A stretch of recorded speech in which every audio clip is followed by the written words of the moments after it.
खुशामदीद कहेंगे एक दफ़ा फिर से आपको फ़ाद हुसैन फ्री कंप्यूटर एजुकेशन पे, और जहाँ पर हमने प्रीवियस वीडियो सेशन के अंदर एक्सेल का इंट्रोडक्शन पार्ट डिस्कस किया था कि एक्सेल क्या है और उसे हम किस तरह से हैंडल कर रहे होते हैं। तो उसके बाद हम सबसे पहले इस एरिया पर एक फार्मूला बार को गेट करते हैं जो कि डिफ़ॉल्ट तौर पर मौजूद होता है।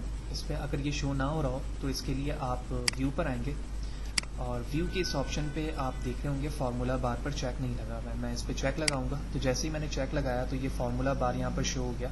Formula bar F of x इस फंक्शन को शो कर रहा होता है जो आप फार्मूला यहाँ पर लिखते हैं और जिस सेल के बिहाफ पर डिसीजन ले रहे होते हैं। आपने प्रीवियस वीडियो से सेशन के अंदर देखा कि किस तरह से मैंने दो सेल के एड्रेस को गेट किया था और उसके बाद इंटर प्रेस किया था। इक्वल साइन के साथ लिखा था, लिहाजा वो एक फार्मूला है और एक फंक्शन है, इसीलिए वो फार्मूला बार पे ही शो होना चाहिए ताकि हम बेहतर तरीके से उसमें एडिट या फिर उसे अपडेट या डिलीट कर सकें।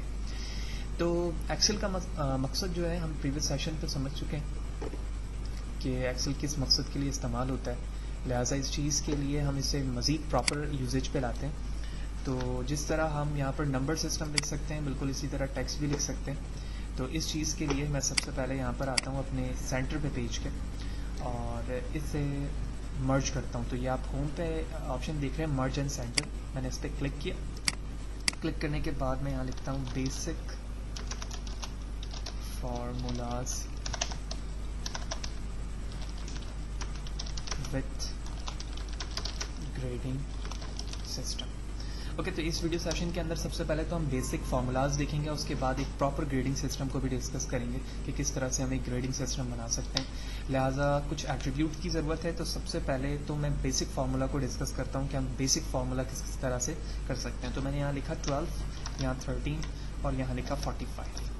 तो ये नंबर 1 है, मैंने इसकी heading they the number 1, tab press करके आगे गया। नंबर 2 टैब प्रेस करके आगे गया।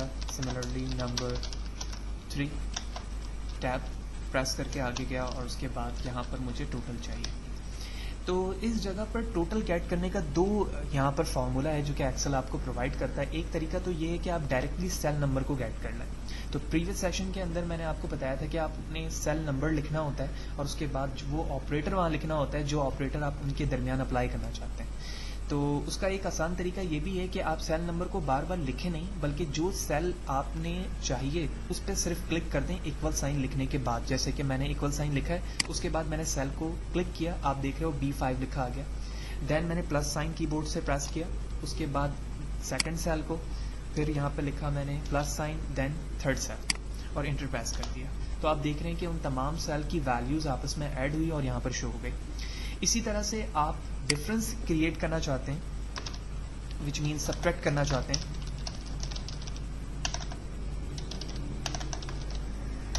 तो इसके लिए मैं इसी फार्मूला को यहाँ से कॉपी करता हूँ और कॉपी करने के बाद मैं एंटर ज़रूर प्रेस करूँगा। इसकी वजह यह है कि अगर मैं एंटर प्रेस किए बगैर आगे जाने की कोशिश करूँगा तो आप देखेंगे यहाँ पर कि वो फार्मूला दोबारा से उस सेल की वैल्यू लेकर आ जाएगा जो कि मुझे नहीं चाहिए।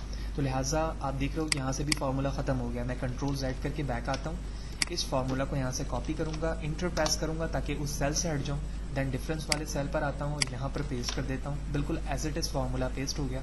अब मैं ये चाहता हूँ कि ये दो सेल आपस में ऐड हो, तो मैं इसके लिए यहाँ पर एक ब्रैकेट दे दूँगा और जब ये दोनों ऐड हो जाएँ तो फिर ये यहाँ से सब्ट्रैक्ट हो जाएँ इस वैल्यू से।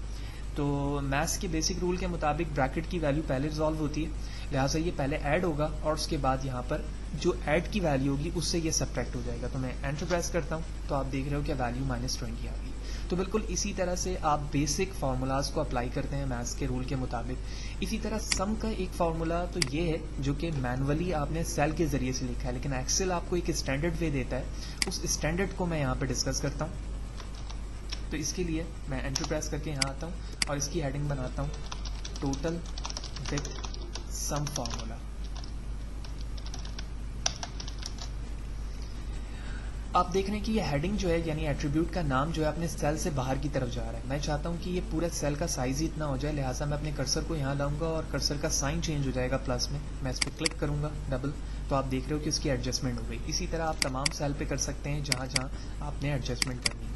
इसी तरह आप अपनी मर्जी से साइज अगर डिफाइन करना चाह रहे हो तो आप इसे पकड़कर ड्रैग कर सकते हैं आगे की तरफ या पीछे की तरफ, जो साइज आपने एडजस्ट करना है वो भी आप कर सकते हैं। तो इस जगह पर मैं एक्सेल के फॉर्मूले को डिस्कस कर रहा हूँ जो कि सम के नाम से। ये क्या होता है और किस तरह से काम करता है, तो मैं इक्वल साइन लिखूंगा, SUM सम लिखूंगा, उसके बाद स्मॉल ब्रैकेट ओपन करूंगा।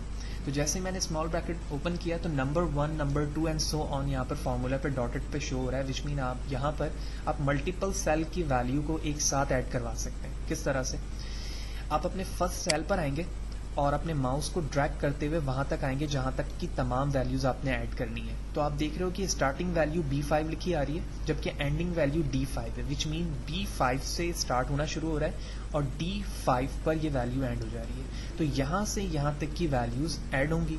मैं ब्रैकेट क्लोज करूंगा और इंटर प्रेस कर दूंगा। तो आप देख रहे हो कि इस सम की वैल्यू भी बिल्कुल वही है जो इस सम की है। ये मैनुअली सेल के नंबर से हुआ है जबकि ये एक बेसिक फार्मूला के जरिए से होता है जो कि एक्सेल आपको प्रोवाइड कर रहा होता है सम के नाम से। तो ये कुछ बेसिक फार्मूलाज था, इसी के जरिए से आप divide, multiply, remainder, mod, sign, ये जो बेसिक मैथ के फार्मूलाज होते हैं वो भी आप without name of the formula, ठीक है, ये तो एक स्टैंडर्ड बाय नेम था जो कि एक्सेल प्रोवाइड करता है, आप without name of the formulas भी इस फॉर्मेट पे फार्मूला अप्लाई कर सकते हैं। तो ये हमारा बेसिक यूजेज था फार्मूला का। अब हम प्रोफेशनली ग्रेडिंग सिस्टम पे चलते हैं कि इन्हीं फार्मूलाज से रिलेटेड चीज़ों को इस्तेमाल करके हम किस तरह से एक प्रोफेशनली ग्रेडिंग सिस्टम के शीट को जनरेट कर सकते हैं एक्सेल के अंदर। तो ये फॉर एग्जांपल इस वक्त हमारे काम का नहीं है, लिहाजा मैं कंट्रोल X प्रेस करता हूँ और यहाँ पर इसे पेस्ट कर देता हूँ। तो आप देख रहे हो कि जैसे मैंने पेस्ट किया है control X which mean cut और control V which mean paste, तो आप देख रहे हो कि ना सिर्फ वैल्यू प्रिंट हुई है बल्कि खुद ब खुद सेल का एड्रेस भी चेंज हो गया। यानी खुद ब खुद उसने सेल के एड्रेस को गेट किया कि पहले मैं यहाँ पर मौजूद था तो मेरी वैल्यू क्या थी सेल की, अब मैं यहाँ आ गया हूँ तो खुद ब खुद उसकी वैल्यू चेंज हो गई। वैल्यू में यानी जो एक्चुअल नंबर है उसमें कोई भी चेंजेस नहीं हुई है, सिर्फ सेल की वैल्यू चेंज हो गई जो कि ऑटो एक्सेल ने गेट किया है। तो अब मैं यहाँ पर कुछ बेसिक ग्रेडिंग सिस्टम को डिस्कस करता हूँ जो कि किसी भी क्लास का हो सकता है, लिहाजा मैं यहाँ पर लिखता हूँ सीरियल नंबर या फिर रोल नंबर। इसके बाद टैब प्रेस करके मैं आगे आया, name, father's name, father name के बाद कुछ सब्जेक्ट्स के नेम हो सकते हैं, तो maths, English, computer, Urdu and physics. So these all are the subjects name, which mean there are 5 subjects. So according to these 5 subjects, we are going to find out the grade. Okay, what will get the result according to the marks of the individual student. तो ये हमारे attributes की heading हो गई। उसके बाद मैं यहाँ पर चाहता हूँ कि total marks आए। total marks के बाद यहाँ पर आए percentage, and then इसके बाद यहाँ पर आए grade, और देन इसके बाद यहाँ पर आए रैंक। तो ये कुछ हेडिंग्स हो गई। मैंने इस सेल को सिलेक्ट किया, bold, italic, then font size को एडजस्ट किया। ठीक है, ये सारी चीज़ें हम MS वर्ड के अंदर डिस्कस कर चुके हैं जो कि मैंने आपको फर्स्ट वीडियो सेशन के अंदर भी बताया है कि अगर आपने वो वीडियोज़ नहीं देखी हैं तो मेरी रिकमेंडेशन ये है कि पहले आप MS वर्ड को अंडरस्टैंड करें ताकि आप तमाम चीज़ें बेहतर तरीके से अंडरस्टैंड कर पाएंगे। तो ये कुछ सेल की एडजस्टमेंट कर रहा हूँ मैं। बेसिक फार्मूलाज की हेडिंग को भी मैं बोल्ड, इटैलिक करने के साथ ही साथ इसके फॉन्ट साइज को भी यहाँ से इंक्रीज कर देता हूँ, बैकग्राउंड के कलर एंड फोरग्राउंड के कलर को भी चेंज कर देता हूँ। तो सीरियल नंबर फॉर एग्जांपल मैंने 1 प्रेस किया एंटर लिखने के बाद, अब बार बार मुझे 2, 3, 4 लिखने की ज़रूरत नहीं है, बल्कि मैं इस 1 पर आऊँगा, इस कॉर्नर पर जो कि क्रॉस बना आ गया प्लस का साइन, और इससे ड्रैग कर दूंगा। ड्रैग करने के बाद फिल ऑप्शन पे क्लिक करके यह लिखा हुआ है फिल सीरीज, इस पर चेक लगा दूंगा। तो आप देख रहे हैं कि ऑटो इंक्रीमेंट हुई वैल्यूज़ की और वो चीज़ लिखी हुई आ गई। तो फर्स्ट स्टूडेंट फॉर एग्जांपल उसका नाम है जॉन और father name is Adam. Maths में इसमें मार्क्स लिए 59, 88, 91 आउट ऑफ 100 एंड 76। फिजिक्स में लिया है इसने 83। तो अब मुझे यहाँ टोटल करना है विच मीन सम करना है, जो कि हम पहले ही डिस्कस कर चुके हैं। लिहाजा इक्वल साइन SUM सम, स्मॉल ब्रैकेट ओपन। जिस वैल्यू से स्टार्ट करनी है वहां से क्लिक करने के बाद ड्रैग करूंगा, लास्ट वैल्यू तक आऊंगा, ब्रैकेट क्लोज करूंगा, विच मीन शिफ्ट के साथ 0 प्रेस करूंगा कीबोर्ड से, जो कि आपके अल्फाबेट्स के ऊपर 0 मौजूद है, और इंटर प्रेस कर दूंगा। तो आप देख रहे हैं कि यहाँ पर इनका सम आ चुका है। देन परसेंटेज की बारी है। परसेंटेज का फॉर्मूला होता है जो ऑब्टेन मार्क्स होते हैं, जो ऑब्टेन मार्क्स है, इस सेल की वैल्यू चाहिए मुझे, तो मैं सेल का एड्रेस गेट करूँगा। मैंने इस पर क्लिक किया, देन इसे मल्टीप्लाई किया 100 से और डिवाइड कर दूंगा 500 से, क्योंकि 5 सब्जेक्ट हैं और इंडिविजुअल सब्जेक्ट जो है वो आउट ऑफ 100 है, तो मैंने 500 से इसे डिवाइड कर दिया, तो इसकी परसेंटेज आ गई। ठीक है, आप फॉर्मूला देख रहे हैं, K6 विच मीन जो ऑब्टेन मार्क्स हैं उसे मल्टीप्लाई किया 100 से, डिवाइड कर दिया 500 से, एंटर प्रेस किया, इसकी परसेंटेज आ गई। अब यहाँ पर ग्रेडिंग पे डिसीजन लेनी है मुझे कि कितनी परसेंटेज आए तो यहाँ पर कौन सा ग्रेड हो, जो कि मैंने पहले ही वीडियो सेशन पे बताया था कि एक्सेल के अंदर किसी नंबर के बिहाफ पर भी हम बाज़ दफ़ा स्ट्रिंग प्रिंट करवाते हैं, यानी कोई करैक्टर हो या एक सिंगल अल्फ़ाबेट हो या करैक्टर हो या फिर पूरा एक स्टेटमेंट हो। तो इस चीज़ के लिए मैं यहाँ पर इक्वल साइन लिखने के बाद इफ़ लिखूंगा, स्मॉल ब्रैकेट ओपन करूंगा। इफ़ एक स्टेटमेंट है, फॉर्मूला है। इफ़ से मुराद ये होती है कि जब आप कोई किसी खास नंबर के बिहाफ पर कोई डिसीजन लें। फॉर एग्जांपल, अगर किसी का मार्क्स जो है वो सबसे ज़्यादा है तो वो टॉपर है, और जिसका सबसे कम है तो वो बिल्कुल ही ब्लो पर है। तो एक डिसीजन होता है, एक फंक्शन बनता है जिसके बिहाफ पर हम डिसीजन लेते हैं। लिहाजा जहां पर डिसीजन की ज़रूरत होती है वहां पर हम अपने इफ़ फार्मूला को यूज़ करते हैं। तो equal sign if small bracket open, किस सेल के बिहाफ पर डिसीजन लेना है, L6, तो मैंने इस पर क्लिक किया और उसके बाद कहा कि अगर इसकी value greater than equal to 80 है तो कॉमा, इन्वर्टेड कॉमा के अंदर मुझे लिखना पड़ेगा A+। ठीक है, अगर फार्मूला बार से वैल्यू कर्सर हट जाए तो आप डायरेक्टली इस फार्मूला बार पर आएंगे और यहां से भी एरो की के जरिए से मूवमेंट कर सकते हैं इसकी, एज लाइक दिस। तो मैंने यहां लिखा A+, देन फिर कॉमा, उसके बाद इफ साइन। ठीक है, एक इफ के अंदर अनदर इफ बना रहा हूं जिसको हम नेस्टेड इफ कहते हैं। देन एक और दफा स्मॉल ब्रैकेट ओपन किया, उसके बाद उसी सेल को लिया ग्रेटर देन इक्वल टू 70, तो 70 में कॉमा, इन्वर्टेड कॉमा के अंदर मुझे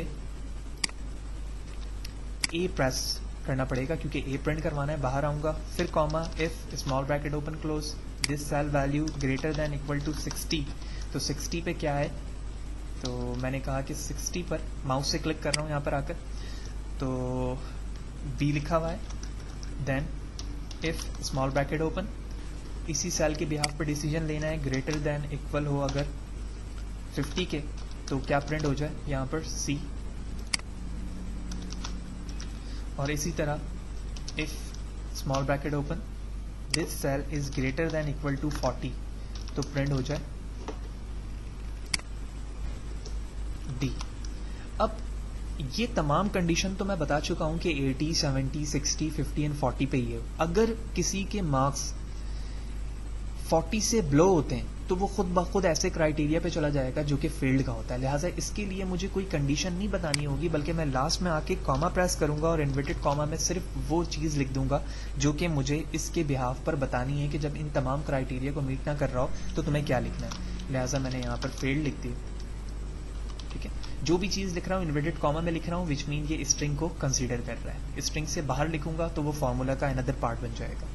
तो जितनी दफ़ा एट लास्ट ब्रैकेट मैंने ओपन की है उतनी दफ़ा क्लोज करूंगा। तो अगर ओपनिंग ब्रैकेट को गिने हम 1, 2, 3, 4, 5 में से 1 टाइम क्लोज है, तो लिहाजा मुझे 4 टाइम मजीद क्लोज करना है। तो 1, 2, 3, 4, उसके बाद मैं एंटर प्रेस कर दूंगा। तो जैसे ही मैंने एंटर प्रेस किया तो आप देख रहे हो कि रैंक आई मीन ग्रेड के अंदर उस क्राइटेरिया के मुताबिक वैल्यूज आ चुकी हैं जो कि मुझे चाहिए।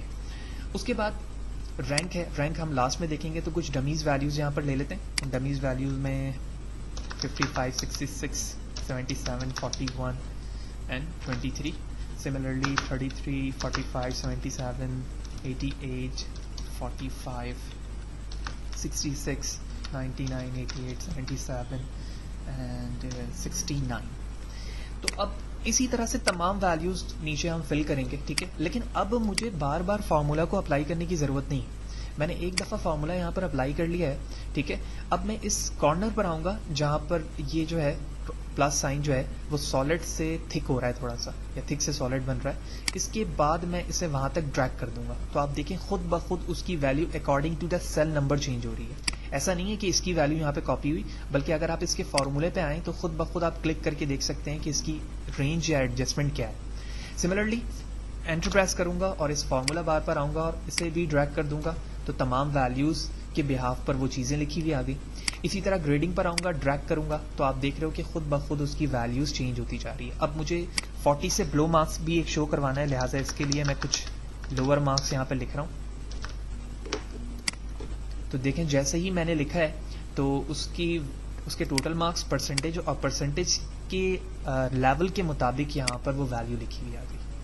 तो इस तरह से ये तमाम वैल्यूज़ ऑनवर्ड नीचे चलती जाएंगी और इस फार्मूला को आप ड्रैग करते जाएंगे तो उसके मुताबिक तमाम एडजस्टमेंट होगी परसेंटेज की, ग्रेड की, टोटल की। अब लास्ट में बारी आती है रैंक की। रैंक के जरिए से हम पोजीशन फाइंड करते हैं कि कौन सा स्टूडेंट जो है इस वक्त वो रैंक 1 पे मौजूद है और कौन लास्ट पे मौजूद है। लिहाजा इसके लिए मैं इक्वल साइन RANK लिखूंगा which mean rank, small bracket open. जिस जगह से मुझे स्टार्ट करनी है और किसके बिहाफ पर डिसीजन लेना है। नॉर्मली हम एक्सेल के अंदर कोशिश करते हैं कि डिसीजन हम किसी नंबर के बिहाफ में लें। तो आप नंबर यहाँ देख रहे हो कि परसेंटेज एक एक्चुअल नंबर है जिसके बिहाफ पर मैं आसानी से डिसीजन ले सकता हूँ कि which one got the top position among the different student. तो इस फर्स्ट सेल को मैंने क्लिक किया, कॉमा प्रेस किया, दोबारा से उसी सेल को क्लिक करूंगा और जहां तक की वैल्यूज के मुताबिक मुझे रैंक निकालना है वहां तक मैं इसे ड्रैग करूंगा। ड्रैग कर चुका हूं क्योंकि मैं ये चाहता हूं कि सिर्फ और सिर्फ इन 5 स्टूडेंट के दरमियान ही रैंक फाइंड किया जाए। अगर आपकी वैल्यू 100 है तो आप 100 तक ही इसे ड्रैग करेंगे। देन आपने क्या करना है, उसके बाद आप कॉमा प्रेस करेंगे तो यहाँ पर असेंडिंग और डिसेंडिंग के लिए वैल्यूज मौजूद है। अगर आप 0 लिखेंगे तो वो असेंडिंग में कन्वर्ट हो जाएगा, यानी 1 to ऑनवर्ड चलेगा। डिसेंडिंग करेंगे तो वो 0 to 1 बैकवर्ड चलेगा। तो इस तरह से आप उसको अल्टरनेट कर सकते हैं। तो इस वक्त मैं असेंडिंग के लिए 1 प्रेस करता हूँ और ब्रैकेट क्लोज कर देता हूँ। अब मुझे एक काम करना है कि ये जो सेकंड और थर्ड वैल्यू है जो कि रेड में आ रही है, ये रेंज की क्राइटेरिया को बता रही है कि कहाँ से कहाँ तक की वैल्यू को मुझे चेक करना है रैंक फाइंड करने के लिए। तो मुझे इसे फिक्स करना है। फिक्स करने के लिए इसे एब्सोल्यूट करना होता है और एब्सोल्यूट का साइन होता है $। तो जहां पर अल्फाबेट लिखे हुए हैं सेकंड और थर्ड में, उससे पहले और बाद में डॉलर का साइन। तो L से पहले आऊंगा मैं और उसके बाद डॉलर के साइन के लिए शिफ्ट के साथ 4 प्रेस करूंगा। L से पहले, L के बाद, फिर थर्ड वाले L से पहले, L के बाद और फिर लास्ट में आकर एंटर प्रेस कर दूंगा। तो आपने देखा होगा कि जैसे ही मैंने प्रेस किया तो यहाँ पर 4 लिखा आ गया। तो इसका मतलब है कि among of these values these number got a 4। ठीक है, अभी हम इसे मजीद एप्रोप्रिएट वे में देखेंगे। इसके बाद मैं इसे ड्रैग कर देता हूँ। तो अब आप देख रहे हो कि मैंने यहाँ पर जो लिखा है वैल्यू 1, तो 1 के बिहाफ में इसने ऑर्डर को चेंज किया और कहा कि जो सबसे लोअर है उसे 1 लो और जो सबसे हायर है उसे लास्ट लो। अब मैं इस 1 वैल्यू पर आता हूँ और यहाँ पर आने के बाद इस 0 को एक्सचेंज करता हूँ 1 से, यानी 1 की जगह 0 लिखा, एंटर प्रेस कर दिया। उसके बाद मैं इसी फॉर्मूला को ड्रैग करता हूँ। तो अब आप देख रहे हो कि सबसे ज़्यादा वैल्यू जो है वो 79.8 है जो कि 1 पर आ रही है, फिर 79.42 एंड ऑनवर्ड। तो इस तरह से हमने एक सिंपल फार्मूला को डिस्कस किया पहले कि किस तरह से हम मैनुअली चीज़ों को गेट करते हैं, देन हम किस तरह से स्टैंडर्ड तरीके से फार्मूलाज अप्लाई करके एक प्रोफेशनल तरीके से शीट को डिज़ाइन कर सकते हैं जो कि फ्यूचर में मजीद इन्हेंसमेंट की कैपेबिलिटी रखती है। तो नेक्स्ट वीडियो सेशन के अंदर हम इसी ग्रेडिंग सिस्टम को मजीद इन्हेंस करेंगे, इसमें मजीद किस किस तरह से चीज़ों को ऐड करके इसे मजीद एप्रोप्रिएट बनाया जा सकता है। तो इस वीडियो में इतना ही। अगर आपने अभी तक मेरे चैनल को सब्सक्राइब नहीं किया है तो मेरी रिकमेंडेशन ये है कि आप पहले सब्सक्राइब करें ताकि आपको बर वक्त तमाम वीडियोज़ से रिलेटेड जो है अपडेट आपके ईमेल पे वसूल हो और आप आसानी से उन तमाम चीज़ों को सीख सकें। Thank you very much.